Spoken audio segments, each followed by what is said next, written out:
Hey everyone, welcome to Princess Gay. I'm your host Connie, and today we are here with my blind reaction to episode 4 of My Adventures with Superman.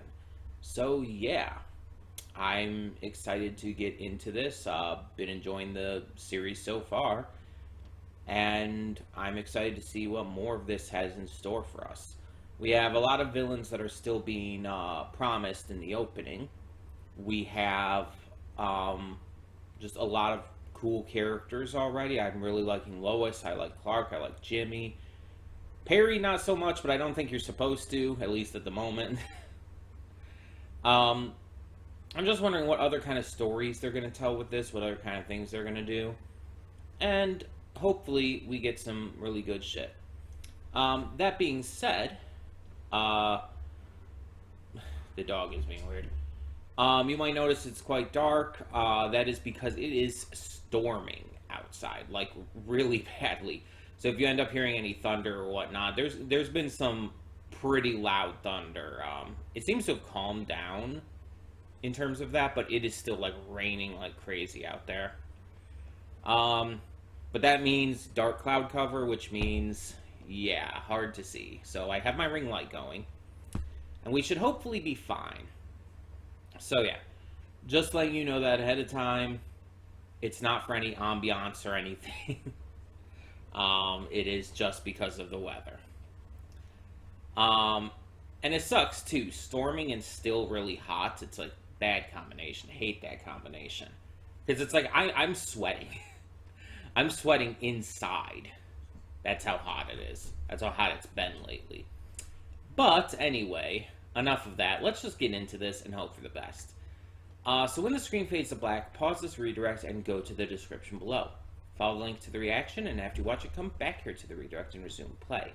Because after it fades to black and it fades back in, everything from that point forward will be my afterthoughts and will contain spoilers to the episode. So, that being said, thank you so much for tuning in, and I will see you at the reaction. And we are back, and we'll begin with spoilers in 3, 2, 1, now. So, in pretty much every iteration that I've seen of Superman, Lois Lane figures it out eventually. Sometimes Clark tells her. Sometimes she finds out. She figures it out.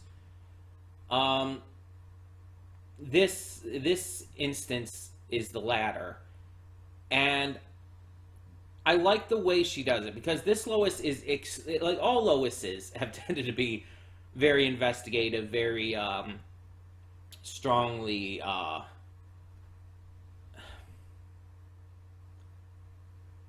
they're all like very into like finding out the truth of everything. My mind completely blanked there, but yeah, this Lois is seemingly a little more aggressive about it, to the point where, like, it's like, again, she's not even a reporter yet. She's an intern. She's trying to make her way, trying to become a reporter like we know her as. And because of that, she has a very gung-ho attitude about finding out all these truths. Plus, as we found out in this episode, at least in this continuity, Lois also has issues with her father. And part of her investigative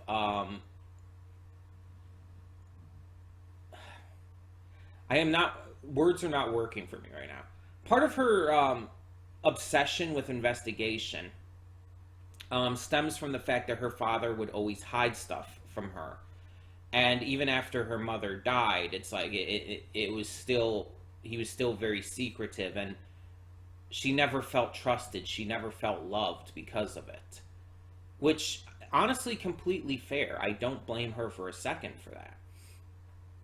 So, the idea here that she got into investigative journalism in order to kind of stop secrets from being held, so that she could like reveal this stuff for the sake of others, is reasonable.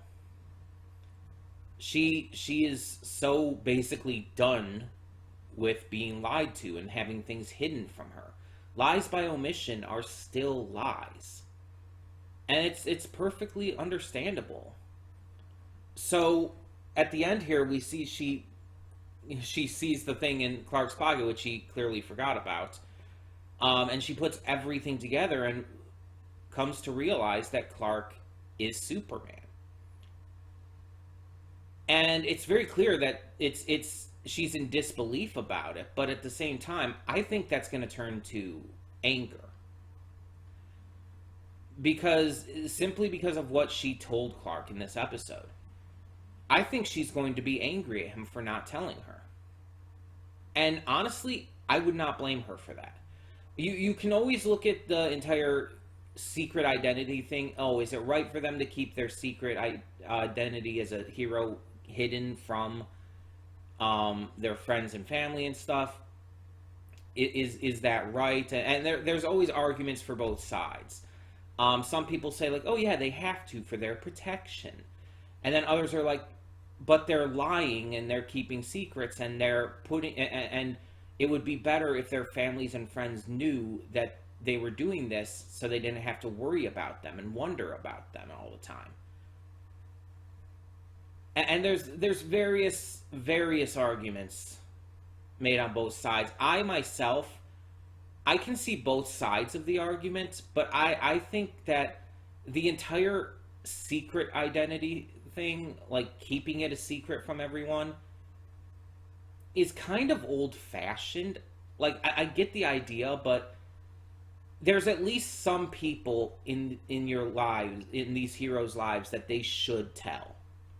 I'm not saying you have to go like full Iron Man and just be open about it with the entire world. No. But like your close friends and your direct family should definitely know. In the case of Superman, I mean, we know his parents are aware. And I think that in the case of this specific continuity, both Lois and Jimmy should know. I feel almost pretty much necessary.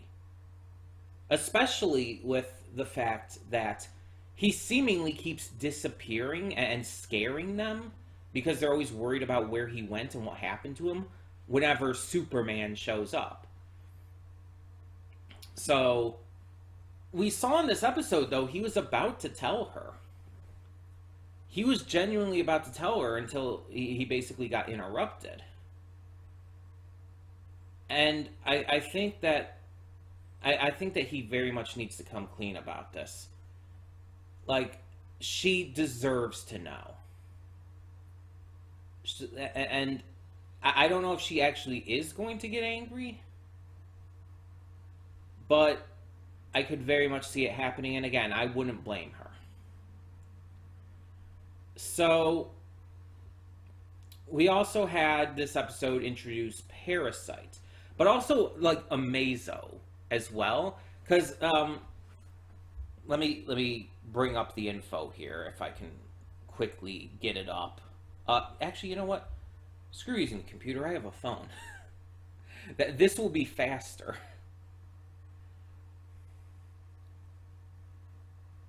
Because Amazo is in... Not Amazon. Because Amazo is in DC and has been in even, like, Batman stuff and all.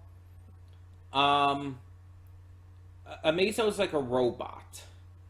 Often appearing, kind of looking like Namor the Submariner a little bit. But has a few different looks as well. Like, one look is like just this golden alloy body and everything. And the character has been in stuff like Under the Red Hood, and has been in the DC universe since 1960. Let me see if I can show you a picture. It's going to be hard to show on my phone, but...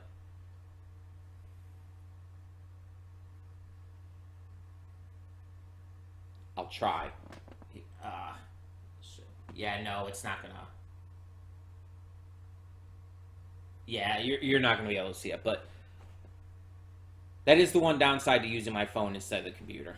But yeah, so Amazo was kind of hinted at here, and I wonder if Slade and them are going to use the tech from Amazocorp or whatever it was called for that. But you also have the introduction in this of Parasite.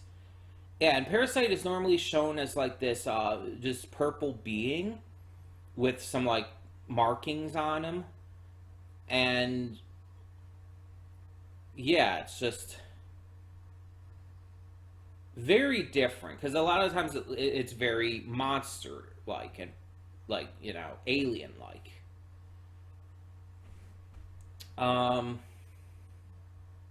Trying to see when Parasite first appeared. There are apparently several parasites. There are multiple people who are parasites. Started appearing originally in 1966. Yeah, according to this, there are 7 people who have been parasite.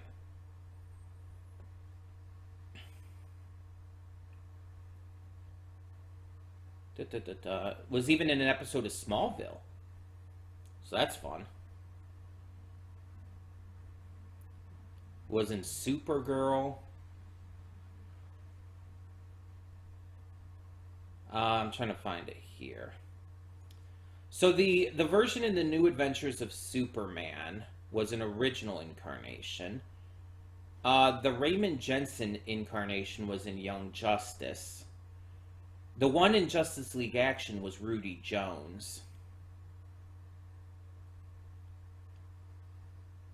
There is a parasite in the Harley Quinn series as a member of the Legion of Doom, I guess in the background or something, or just, you know, non-speaking.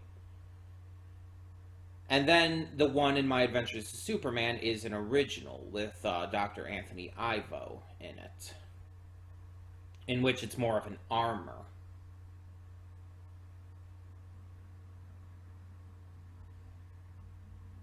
Anthony Ivo is a character in the DC Comics, according to this. And he is the one who created Amazo, the robot Amazo. Okay.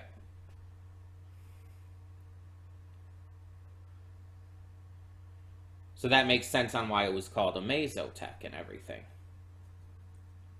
That makes sense.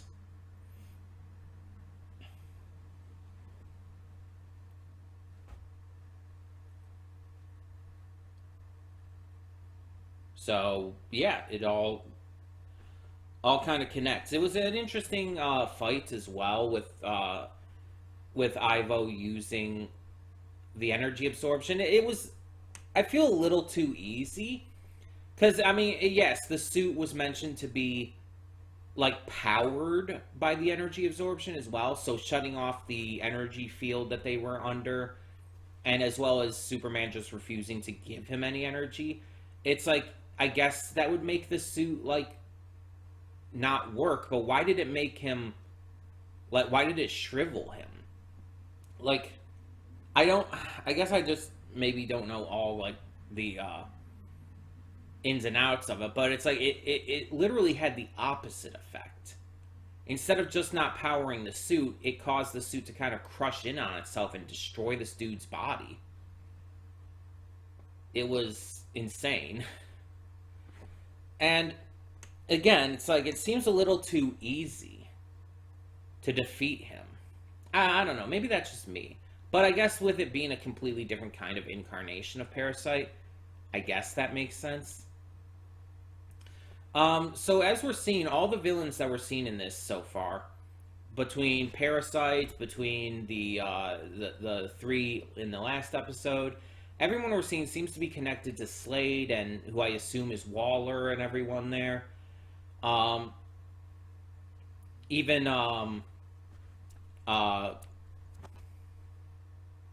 name is escaping me. Livewire. I'll just say Livewire. I can't think of her actual name right now.